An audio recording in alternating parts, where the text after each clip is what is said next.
બાર commerce કરી લીધું અને જોબ મળી જાય પણ એના માટે કમ્પ્યુટર શીખવું પડે. આઈટી સેન્ટરમાં અમારો એક પ્રોગ્રામ ચાલે છે ફાઇનાન્શિયલ એકાઉન્ટિંગનો વિથ ટેલી પ્રાઇમ જીએસટી, અને એના અંદર અમે કોર્સમાં બધું જ ભણાવીએ છીએ. ટ્રિપલ ભણાવીએ છીએ, ટેલી પ્રાઇમ ભણાવીએ છીએ, મેડિકલ બધું જ ભણાવીએ છીએ.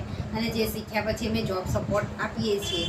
જોબ સપોર્ટ એટલે કેવું, ખાલી કહેવા ખાતર નહીં કે આ જગ્યાએ જરા જોબ મળી જશે એવું નહીં. એ વિદ્યાર્થીને અહીંયાથી પરફેક્ટ ટ્રેન કરીએ છીએ અને પછી એ જગ્યા સામેવાળી જગ્યાએ કન્ફર્મ કરીએ છીએ કે ત્યાં ઇન્ટરવ્યૂ માટે ભાઈ કે બેન આવશે અને ત્યાં એમનું સિલેક્શન થઈ જાય છે અને એમની જોબ મળી જાય. તો આવું એક બીજું એક્ઝામ્પલ આજ ફરી લઈને આવી છું. જ્યોતિબેન કરી છે અને એને 12માના વેકેશનમાં અહીંયા કમ્પ્યુટર ક્લાસ જોઈન કર્યો તો એના ફ્રેન્ડના કહેવા ઉપર, બરાબર.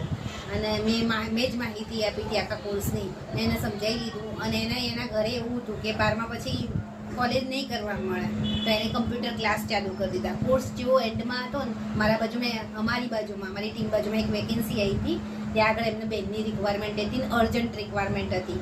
તો બેનના કોર્સ થોડો જ બાકી હતો, તમે અહીંયા ઇન્ટરવ્યૂ માટે મોકલી દીધા. તો બેનનું સિલેક્શન થઈ ગયું, 1 મહિનો બી પતી ગયો. એ એની જોબમાં ખુશ છે. હમણાં જે અહીંયાથી સર્ટિફિકેટ ને બધું લઈને ગઈ છે.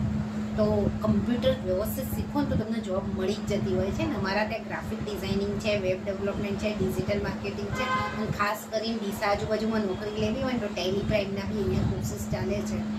તમે ત્યાં બેફિકર ડીસા અને પાલનપુર બંને જગ્યાએ અમારા ક્લાસ ચાલે છે. તમે અહીંયા માહિતી લો, તમને અનુકૂળ લાગે તો જોઈન કરી શકો છો. Thank you IT centre.